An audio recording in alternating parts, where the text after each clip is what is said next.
Hola amigos míos, bienvenidos a un paseo geopolítico en el que vamos a hablar acerca de Donald Trump y dos cuestiones que son de máxima actualidad. La primera es qué creemos que puede pasar con el ultimátum a Hamás debido, sabéis, al acuerdo que llegaron Trump y Netanyahu sobre Gaza y sobre la posibilidad de un acuerdo de paz y de un alto el fuego en Gaza. Y por otra parte, otra cuestión que es también muy interesante son los cambios de estrategia que está haciendo Estados Unidos respecto de Ucrania, respecto por lo tanto de la guerra entre Rusia y Ucrania. Aquí hay una cuestión que se relaciona con aquello que dijo el enviado especial a Ucrania y Rusia de Donald Trump, el general Keith Kellogg, acerca de que a Donald Trump no le gustaba en absoluto sentir que la gente se aprovechaba de él y que eso podía marcar un cambio en sus estrategias. Bueno, un cambio en cierto modo lo hemos visto con el acuerdo con Netanyahu, porque lo que hemos contemplado es que Netanyahu aceptaba primero el que hubiera una posibilidad de acuerdo, en segundo lugar un intercambio de prisioneros que a Netanyahu no le debía satisfacer especialmente, y luego que en el acuerdo apareciera un punto que enseguida, al día siguiente, bueno, que al día siguiente, ese mismo día, Netanyahu trató de rebajar y echarle agua acerca del Estado palestino y del proceso de autodeterminación de los palestinos. Y eso solamente pudo pasar porque Donald Trump en algo presionó evidentemente a Netanyahu para que se produjese ese cambio. Entonces vamos a hablar de esos dos temas. Si os parece, empezamos por el de los ucranianos y luego hablamos del asunto de Gaza, que son asuntos especialmente interesantes. Hoy decía el Wall Street Journal, daba a conocer que los Estados Unidos han cambiado de estrategia respecto de la información de inteligencia que le están dando a los ucranianos para que estos ataquen en profundidad a Rusia. Es verdad que los ucranianos no pueden obtener especiales ventajas en el campo de batalla si no son capaces de cortar las líneas de suministro de los rusos. Vamos a ver cómo paso por aquí, como siempre. Y la inteligencia que les van a dar los Estados Unidos sería para localizar objetivos logísticos. Es decir, por ejemplo, el bombardeo a las famosas refinerías que, según cálculos que se están haciendo, ya llega a impedir la capacidad de producción de productos derivados del crudo en un 48%. De hecho, Rusia está actualmente instalando estructuras metálicas alrededor de las refinerías con el objetivo de evitar que los drones puedan afectarlas, porque estamos teniendo ataques cada vez más precisos, pero también más abundantes.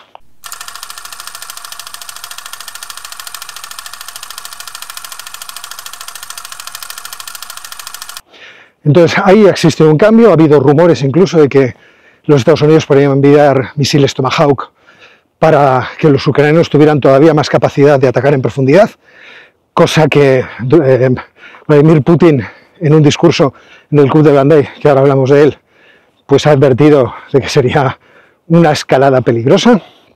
Y también los Estados Unidos, es verdad que esto lo han negado, han dicho que no están contemplando mandarles Tomahawk, pero sí están contemplando mandarles misiles más baratos que son capaces de atacar más allá de los 500 kilómetros. Y se hablaba, por ejemplo, de los misiles Barracuda de la empresa Anduril. Anduril era la espada de Aragorn, ¿no? Si no recuerdo mal. O sea que ahí existe una posibilidad de que se empiece a dotar a los ucranianos con medios que sean capaces de atacar más en profundidad y hacer más daño a los rusos. Eso marcaría un cambio importante en la estrategia y en las capacidades de los ucranianos y por lo tanto también en la respuesta que puede dar el Kremlin en el propio campo de batalla. Como os digo, Vladimir Putin ha pronunciado su tradicional discurso anual en el Club Bandai. El Club Bandai es una iniciativa que ponen en marcha los rusos, pone en marcha Vladimir Putin en la ciudad de Sochi, que es una ciudad muy bonita, donde se hicieron unas Olimpiadas de invierno, con el propósito, en el año 2004 pone en marcha el Club Bandai, con el propósito de hacer pues eso que llamamos diplomacia suave. ¿En qué sentido? En el sentido de poder contar su versión de cómo es el mundo, cómo lo ve, etcétera, etcétera, a periodistas internacionales, y que estos se lleven la idea de Rusia, de cómo funcionan las cosas. Esta iniciativa ha sido muy querida por Vladimir Putin, hasta el punto de que ha utilizado los discursos para hacer esa contraposición entre la visión de Francis Fukuyama y por lo tanto la visión occidental del fin de la historia. Es decir, no se engañen ustedes, el mundo va hacia un lugar en concreto, que es un sistema de democracia liberal, relativismo filosófico, relativismo moral, diríamos, más que filosófico, pero filosófico también, de tal forma que al final todo el mundo acabará adoptando los usos y modos de los Estados Unidos, del occidente anglosajón.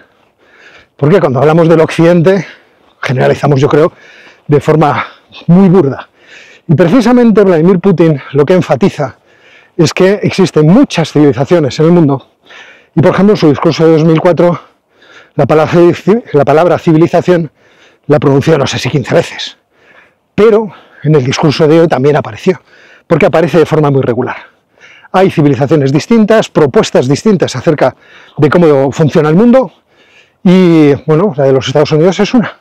No tiene por qué ser la hegemónica, se entiende por qué a los Estados Unidos le interesa, porque eso le permite tener unos socios que se alinean con su visión de la realidad y que pueden tomar a los Estados Unidos como el garante de su seguridad, pero al mismo tiempo estar sometidos en términos de política exterior a los Estados Unidos. Esta es una tesis que a mí no me parece incorrecta, creo que Vladimir Putin tiene mucha razón en esto que dice. Lógicamente en el discurso de ayer introdujo muchas más otras cosas, en el sentido de justificar que ellos no son los responsables de lo que ocurre en Ucrania, ese tipo de cosas, pero entre col y col introdujo advertencias. Advertencias contra Estados Unidos y contra los países europeos. Contra los Estados Unidos la advertencia principal, porque no quiere Putin indisponerse mucho con Donald Trump, fue el decirle: yo entiendo que los Estados Unidos tienen sus intereses, que los defiendan, y que, como conversamos en Alaska, que no tuvimos tiempo de conversar mucho más que del asunto ucraniano, pues que los Estados Unidos traten de imponer sus intereses. Ahora, ellos entenderán que nosotros tenemos los nuestros y que haremos lo propio, intentaremos también imponerlos. Dijo otras cosas interesantes, por ejemplo, que Rusia es un país imprescindible para la estabilidad del mundo, y en cierto modo tiene toda la razón, en otro modo no. No es tan importante como él cree, pero es muy importante. Y se ha demostrado que es imprescindible porque, aunque él saca pecho por las 30.000 restricciones que le han puesto por sanciones, muchas de esas sanciones en los países occidentales se ha hecho la vista gorda para que se incumplieran. Y es ahí donde se demuestra que Rusia es imprescindible. Es decir, que su petróleo era imprescindible, que sus recursos naturales eran imprescindibles y que para muchas empresas europeas la venta de sus productos tecnológicos a Rusia les eran imprescindibles, porque se han seguido produciendo. Y esto es así, los fertilizantes rusos siguen siendo muy imprescindibles, igual que lo son los bielorrusos. Pero como os digo, también lanzó advertencias contra los europeos. Una advertencia que me da mucho la atención fue cuando estaba hablando de los drones, y estaba diciendo, riéndose, drones por Copenhague, drones por todas partes, ahora no se ven más que drones, hasta en Lisboa. Entonces pensé, caramba, si realmente los portugueses no se han quejado de los drones, ni hemos tenido noticias de que hubiera problemas con drones en Portugal. Entonces, ¿a qué se está refiriendo Vladimir? ¿Por qué lanza esto? Y además lo enfatiza y habla de Lisboa, de lo lejos que está Lisboa, bueno, que podemos alcanzar Lisboa cuando queramos, pero jajaja, Lisboa. Y entonces me acordé de que a principios de septiembre se puso en marcha unas maniobras militares navales en Portugal, en las cuales participaban países de la OTAN y Ucrania. Y Ucrania participaba precisamente para enseñar cómo funcionan sus drones marinos, que como sabéis le han hecho la puñeta a Rusia en el Mar Negro abundantemente, y que, bueno, han sido el motivo de que su barco estrella, su barco insignia en el Mar Negro, pues lo hundieran. Entonces, desde ese punto de vista, de repente empecé a pensar, esto no es un aviso a navegantes, que de repente el tío Vladimir le lanza a los portugueses diciendo, vamos a ver, ¿qué narices estáis haciendo por ahí? Es cierto que también se rió mucho de la frase aquella de Trump sobre que Rusia es un tigre de papel. Y decía, bueno, pues si yo estoy luchando contra toda la OTAN, que obviamente no es cierto, aunque en parte lo sea, quiero decir, no está luchando contra los ejércitos de la OTAN, está luchando contra el dinero de la OTAN. También contra la preparación que la OTAN está haciendo a los ucranianos. Pero decía, Hombre, si estoy luchando contra toda la OTAN y sigo avanzando en los frentes, ¿quién es un tigre de papel? Que es la OTAN. Esto es interesante, porque además de esas maniobras navales con drones marinos, hoy he visto que la OTAN tenía un vídeo en su página en la que hablaba de cómo los ucranianos están compartiendo información de la guerra con drones con la OTAN. Obviamente, el aprendizaje que se produce en tiempos de guerra es mejor que ningún otro, porque te están poniendo a prueba, tienes examen todos los días, y claro, a la OTAN le interesa mucho todo el conocimiento que han ido adquiriendo los ucranianos. Pero por otra parte, fijaos que la advertencia contra los países de la OTAN, yo creo que va un poco por este lugar. Estamos viendo, hijos, cómo cambiáis y cómo la interrelación entre el ejército ucraniano y la OTAN es cada vez más grande. Luego tendremos que tomar más medidas.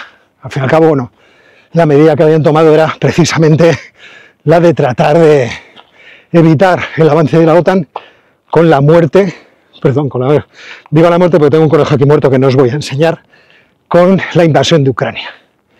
Os enseño la puesta de sol, que no está nada mal.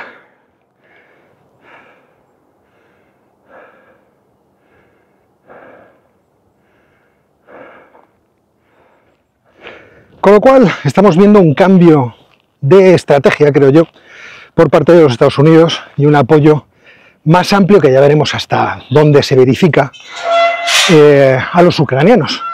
Y por lo tanto, desde ese punto de vista, pues se están moviendo cosas dentro de esa relación tan privilegiada que tenían Vladimir Putin y Donald Trump, pero que está claro que a Donald Trump no le está sirviendo para nada en su intención de abandonar de una vez el problema ucraniano y dejar de dedicar recursos a ese asunto y trasladar sus intereses a otras partes del mundo.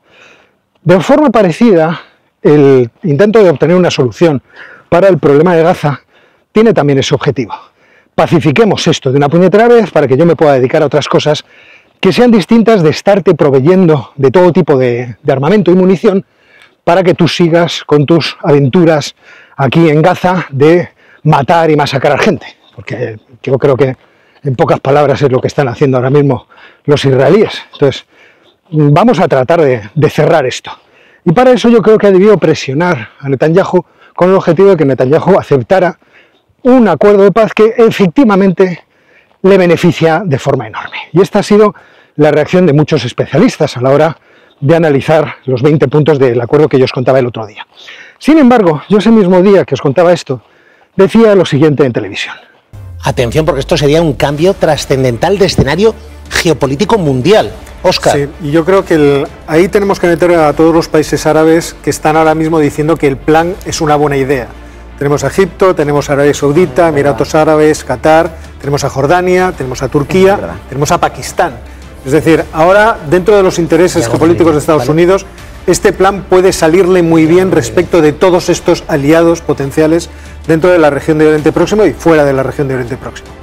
Estos serían los garantes, primero, de esa fuerza de estabilización. La fuerza de estabilización que se situaría en Gaza estaría formada por tropas árabes, en principio. Por otra parte, de ahí podría salir el comienzo de unas negociaciones más intensas acerca de la posibilidad de un Estado palestino. No nos olvidemos de que Israel no va a desaparecer del mapa y los palestinos, Dios quiera que no desaparezcan del mapa por el empeño del gobierno que actualmente hay en Israel. Si eso es así, la única solución a este problema es una solución política, y esa solución política es un Estado palestino. Entonces, ahora se abre una pequeña rendija.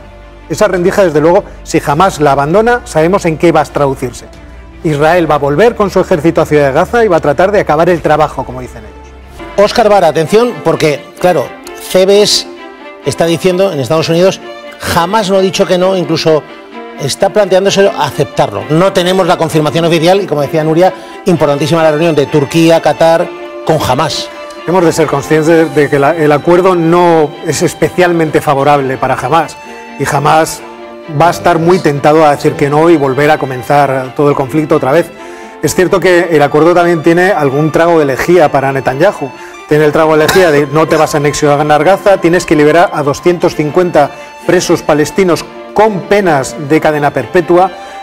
Y luego casi a otros 1.500 más, sí, con menos penas. Todos los que fueron detenidos unos 2.000 palestinos por 48 rehenes vivos o muertos. Sí, sí, sí. Y luego habrá el intercambio de los cadáveres, porque también hay mucho cadáver, que además intercambios en términos proporcionales.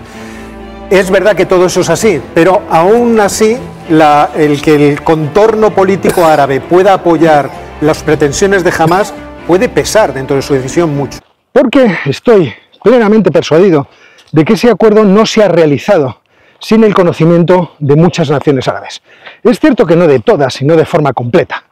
Qatar, por ejemplo, ha dicho que hay cosas que hay que detallar en mayor medida y cosas que habría que negociar, porque si no, no va a ser posible llegar a una solución. Pero lo que resulta interesante es que todos ellos estaban informados, es decir, estaba informado, como se dijo en ese fragmento del vídeo, las monarquías del Golfo, estaba informado Jordania, estaba informada Turquía, es decir, incluso Pakistán, que ha tenido negociaciones, ha tenido conversaciones recientes con, sabéis, Arabia Saudita para meterla dentro de un paraguas defensivo que suponemos que también incluye armas nucleares, pero creo que también han visitado los cataríes. De hecho, de forma también un tanto sorprendente, los Estados Unidos han anunciado un acuerdo de defensa con los cataríes, de tal forma que les defenderán de todo tipo de ataques. Lo cual me lleva a pensar que el acuerdo que se haya negociado con los israelíes contempla que se trae al bando de los Estados Unidos y a la presión hacia Hamás a todos estos países a los cuales se les da algo. Aparte de que una vez que se cierre el problema de Gaza, estos países tendrán la posibilidad de introducirse, por ejemplo la Arabia Saudita, dentro de los acuerdos de Abraham y que empiezan a florecer esos negocios que están pendientes. Os recuerdo dos para que los tengáis en la cabeza. Uno es la ruta entre Bombay e Israel, que primero sería marítima, luego sería ferroviaria a través de Emiratos y de Arabia Saudita, y también podría incluir gasoductos y oleoductos, y que desembocaría en el Mediterráneo a través de Israel. Y el otro negocio son las bolsas de gas que hay enfrente de las costas, tanto de Líbano, tanto de Israel como de Gaza. Y que eso también se quiere explotar, y en eso está Turquía, que le interesa seguir siendo el gran hub de todo tipo de gas que venga o bien de Qatar o bien del Cáucaso. Con lo cual, por eso mi opinión el martes pasado, y lo sigue siendo en realidad ahora, es que Hamás va a recibir una enorme cantidad de presión para decir que sí. Tanta debe ser la presión y tantas deben ser las negociaciones que están pasando, y que obviamente nosotros no podemos asistir a ellas, ni sabemos lo que está ocurriendo, que hoy Donald Trump incrementaba su ultimátum. Bueno, es que ahora mismo está el cielo. Bueno, pues como os iba diciendo antes de dejarme distraer por el atardecer, los Estados Unidos lo que quieren es implicar a todas estas naciones árabes y musulmanas que han apoyado tradicionalmente a Hamás. Recordemos que Erdogan ha estado recibiendo a los miembros de Hamás como actores políticos después de las matanzas y masacres del 7 de octubre, pues lo que quiere es traerles a un gran acuerdo comercial en el que todos puedan beneficiarse y en el que esté también, en cierto modo implícito, el futuro del pueblo palestino. Entonces ahí se va a generar una presión hacia Hamás, pero también una presión hacia el gobierno de Israel que va a ser muy importante. De hecho, los que deben de estar absolutamente espantados son los miembros más radicales del gobierno de Netanyahu. Pero como no sabemos qué va a ser del gobierno de Netanyahu en el futuro, sabéis que Netanyahu está sometido a una serie de procesos judiciales por corrupción y abuso de poder que pueden dar con sus huesos en la cárcel hasta tal punto de que el presidente Israel Katz ha afirmado que él estaría dispuesto a indultar a Netanyahu. Pues como eso es así, en las próximas elecciones puede muy bien suceder que los que lleguen al poder sea otra vez una coalición entre el centro derecha y el centro izquierda, es decir, entre Naftali Bennett y Yair Lapid, entre el antiguo militar y el actor, que ya gobernaron de forma sucesiva. Lo que pasa es que el gobierno se rompió porque tenía dentro a los árabes y al final pues no se pusieron de acuerdo, y cuando llegó Yair Lapid a su turno decidieron romper la baraja y se acabó el asunto. Así que esa presión se va a producir y va a ser interesantísima. Ya veremos hasta qué punto Esa presión es exitosa en los dos lados, que son dos lados absolutamente irredentos, y por lo tanto que van a poner todo tipo de dificultades de cara a que sean los de fuera los que se salgan con la suya. Que salirse con la suya es darle a los palestinos un Estado. Yo sigo defendiendo que la única solución a este problema es darles un Estado, porque si la solución es que uno de los bandos gane, el bando palestino no tiene fuerza para poder imponerse a su adversario, no tiene desde ningún punto de vista, los países árabes no tienen interés en darle esa fuerza, y los israelíes han tenido la oportunidad de su vida, la han aprovechado hasta el máximo. Netanyahu ha estado en la victoria total, derrotando a todos sus enemigos, arrastrando a los Estados Unidos a un bombardeo en Irán, y sin embargo los palestinos, afortunadamente para ellos, y yo creo también para la dignidad del mundo, siguen allí. Ahora lo que hay que tratar es de que sigan allí vivos y que no los maten, que tampoco los echen de su casa, ni en Gaza ni en la Cisjordania. Entonces, de alguna forma, esto puede abrir posibilidades. ¿Las va a abrir? Seguramente no, dicen muchos. Yo creo que sí. Yo creo que Hamas va a decir que sí, porque se le van a dar muchas cosas por parte de las monarquías árabes, de los turcos y de los jordanos. Y eso puede cambiar muchas cosas. Lo que querían, que era producir las masacres, tanto en Israel como en su propia tierra, ya han dado todo el rédito que podían dar, creo yo. Pero habrá que ver cómo lo juzgan hechos. Y jóvenes, esto es lo que os quería contar en este espectacular atardecer de los coletazos del verano y el principio del otoño aquí en Madrid, en el que el otoño es la temporada, creo yo, más hermosa para esta ciudad. Y nada más, jóvenes, aquí no busco la puerta de salida, sino que me mimetizo con el paisaje, y nos vemos muy pronto.